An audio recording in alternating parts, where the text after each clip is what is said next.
ما فرزبان افغانستان، اینا فرزبان پاکستان.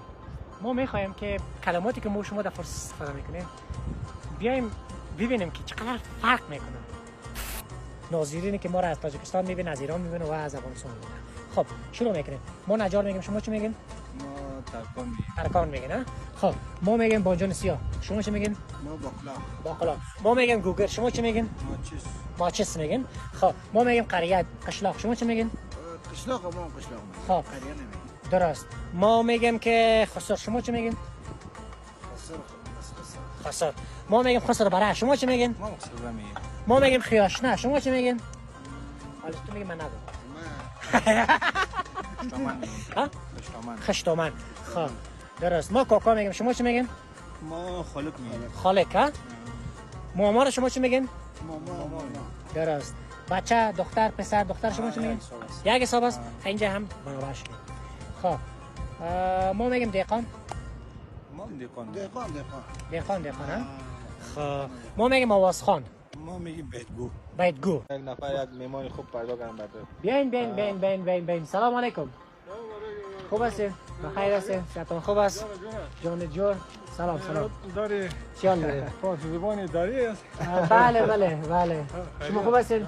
من بنفشان هستم. بدخشان افغانستان. دیگه از شغنان. بله. شما در این شمشان میگیم. خب شغنان، بدخشان، بله. تاجیکستان، اکل شما ببینید. بسیار خوب. من یک سوال دیگه میخوام شما داشته باشم بزرگوار. از آوازخانه افغانستان شما ما چی میگین؟ بیتگو افغانستان. بیتگوی افغانستان.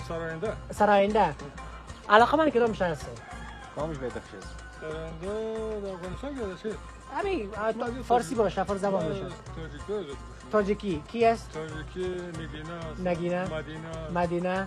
دیگه نازیه. درست. همچنین با مردم مهمان نواز، دوست داشتنی و مهربان این قریه ما مهمان این نفر شده. ولی جان عزیز مانده نباشی. خوب است؟ صحتون خوب؟ خیریتی است؟ صدای شما را تمام وطن برای ما، الخصوص افغانستان، الخصوص تاجیکستان، ایران میشنوند. یک سلام داشته باشه.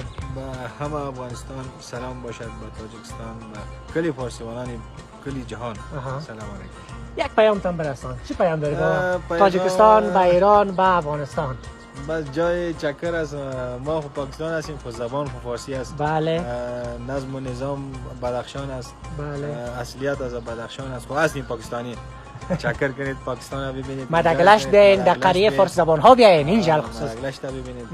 رسم و رواج رو ببینید. بله درست. قوم افغانستان در پاکستان هم آباد است. بله. حالی هم فارسی زبان است، زبانش گم نشید، ثقافتش گم نشید. درست. یعنی به این سرزمین که میاین همه آهنگای فارسی اینجا پلی میشه واقعا. ما که اینجا میایم از محبت از میمونوزیشون واقعا من دیگه هر قدر که تعریف کنم دیگه اصلا دیگه جای نداره. مردمشون خوبی هستن، مردمشون دوست داشتنی هستن. دیدیم که لهجه های ما دیگه زبان من یک دیپلماس دوبایتی است. زبان من دور دریست و جانم فارسی است. درست؟ دیگه فراموشم شده. مقصد هر چی نباشه. فارسی شاید و شکر است. یا شاید و شکر دقیقاً. دیگه خوب از دل هستم. شما با ما باشد.